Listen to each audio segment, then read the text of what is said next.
Hey, everybody. Good morning. Welcome to Coffee Chats. I'm Dr. Val. I'm a few minutes late today. Yeah, I'm just going to say snow. There was snow.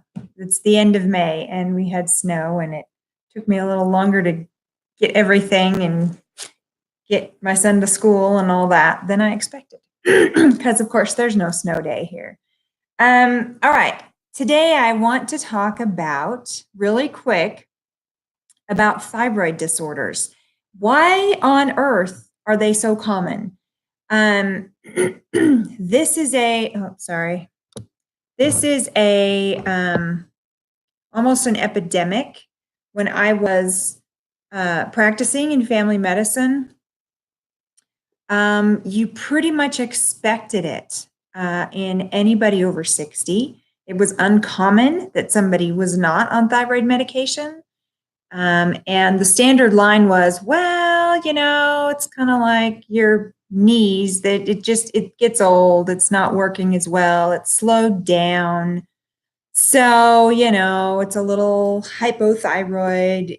You don't have quite enough thyroid hormone. It's not, you're just not getting quite enough. Well, that was the lamest excuse, honestly.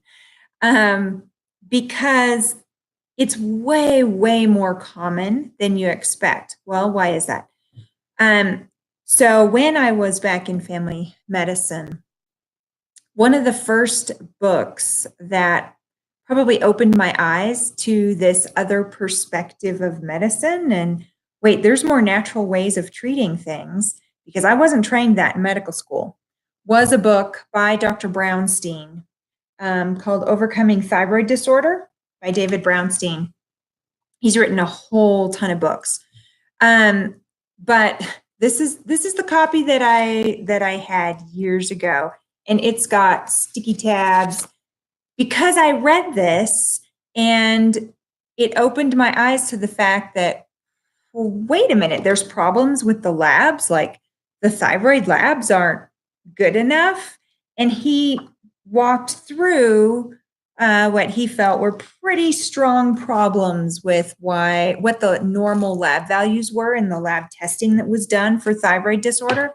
And I'd never heard any of that before. That was probably the first really eye-opening thing that I experienced as a doctor in saying, wait a minute.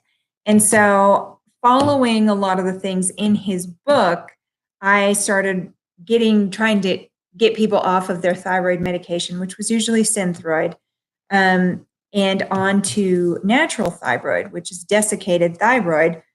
Because one of the points that he makes in his book is how sensitive the thyroid tissue is to nearly everything out there, but so many toxins will impact the function of the thyroid gland. So it's not just, is your thyroid actually working or not? And in many cases, there are many substances that impact the conversion of T3 to T4. And so his book is really easy to read. I don't agree 100% with some of the I guess the end therapy in the goals of detoxing. I think there's some other things. But what I liked about one of the things I really liked is he just has lots and lots of these easy to read tables with just tons of information. And I copied, that's what a lot of these tabs are. I copied a whole bunch of them and put them together as a handout that I gave out to patients for them to help understand some of the things of thyroid. So like this was one of my favorite charts, that you can have a functioning thyroid gland, but out in the body, so the thyroid releases T4, which is an inactive form of thyroid hormone, out into the tissue, and the tissues out in the body convert that T4 to T3, which is the active thyroid hormone. And so the next page has this list of things that interfere with the conversion of T4 to T3. Many, many classes of drugs are on this list. So a lot of medications that people are on are actually inhibiting the conversion of T4 to T3. And a whole lot of nutrient deficiencies. So if your body is not getting the proper nutrition, it can't even convert the inactive form of thyroid hormone to the active form of thyroid hormone. That was never taught to me in medical school. So honestly, this was a very, very eye-opening book. And it went through some of the science of the thyroid test. Since then, and that was 7-8 years ago, I think, that I read this book, long time ago. I've become more convinced at how sensitive the thyroid is to toxins. So yes, your body is being inhibited in converting what inactive T4 that it does have into the active form, but then the thyroid gland, the thyroid tissue itself, is super sensitive to heavy metals, to all kinds of toxins. And there is a chart in here that I often, oh yeah, this is one that I love. Stress inhibits your T4 to T3 conversion, smoking, chronic illness, growth hormone deficiency. There's so many things. I can't find the one that I was thinking of, but so many things that you're working against your own body. And then you go to the doctor and like, oh, I'm so tired, I'm cold, my hair's falling out. Those are, I'm constipated. Those are all symptoms of low thyroid function. Well, it may be low gland function, and it may be low active hormone function, because those two are mutually, you can have one without the other. You can have an overactive thyroid gland trying to push out more and more and more thyroid hormone, but that's T4. If your body can't convert it to T3, you still have low thyroid symptoms. And that's one of the things where he gets into about the labs that you run to look at those different levels of T4 and T3 and reverse T3 and all these other things. And I honestly didn't learn that in med school. Nobody taught me that. So it's amazing to me that I accepted the standard line in medicine that, well, it's just common, your thyroid, middle-aged females, especially low thyroid function, young females, not just elderly, but we didn't really, I was not given any explanation as to why so many people had low thyroid. But when you understand there are toxin causes, there are nutrient deficiency deficiency in nutrients that will cause that. There is stress factors. There is a whole interplay between cortisol and thyroid hormone. And they're often inversely, one will suppress the other. There's actually a whole triangle in your hormones where this one does this and this one does, anyway, between estrogen and your thyroid hormone and cortisol. There's a whole triad there. So it's not, if you're on thyroid medication and you've been given a standard line of, well, your thyroid just got worn out, a pregnancy stressed your thyroid. It's very common for young women to have thyroid problems after a pregnancy. It's not just a stressor. It's not just, well, your thyroid is just a little stressed. Maybe it'll come back, maybe it won't. There is so much to go deeper on in that. And I would say for understanding some of the science, you can read Dr. Brownstein's book, Overcoming Thyroid Disorder.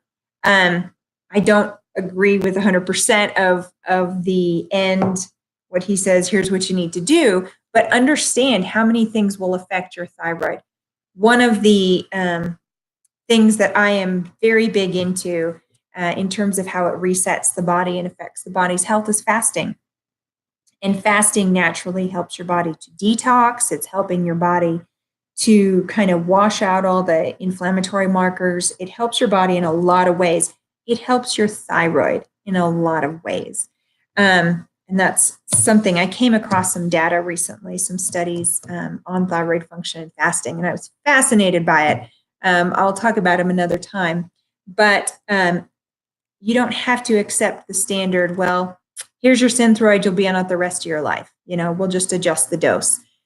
Because I really believe that the thyroid, almost like the liver, is pretty resilient. If you can take out the toxins, if you can detox from the heavy metals, if you can clean up your diet, if you can get rid of those nutritional deficiencies, the thyroid tissue will largely start functioning again.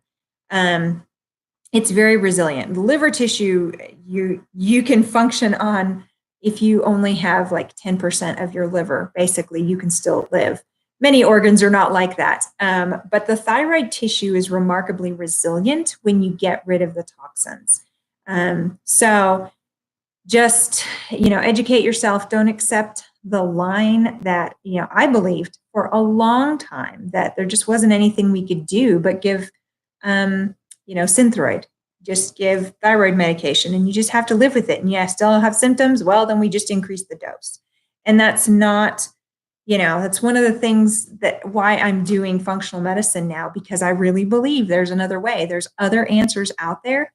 And there is hope that your life doesn't have to be on Synthroid the rest of your years. That's just a line that I don't believe, because it didn't get in. My education did not get into nutrition. It did not get into detoxing. It did not get into how all of these things affect the body tissues and what you can do to reverse it, because it's largely reversible. Now, some damage is permanent, obviously, but the body's amazing and resilient. So anyway, our diet is so chemically laden. We are exposed to constant toxins that we're even unaware of. And then the amount of medication that our population is taking is massive. All of those things are leading to massive, like widespread thyroid disorder and low thyroid function and just inability of the body to do its job. It can only compensate for so long. So that's really all I had today. Educate yourself. You can read that book. But honestly, like I mentioned fasting earlier, fasting is an amazing way to reset the thyroid and clean up a lot of the toxins that are there. Heavy metals is a whole nother topic for detoxing, but just know there's other options out there and there's other answers. So that's all I have for today. I hope you have an awesome day, and I will catch everybody tomorrow. Have a good one.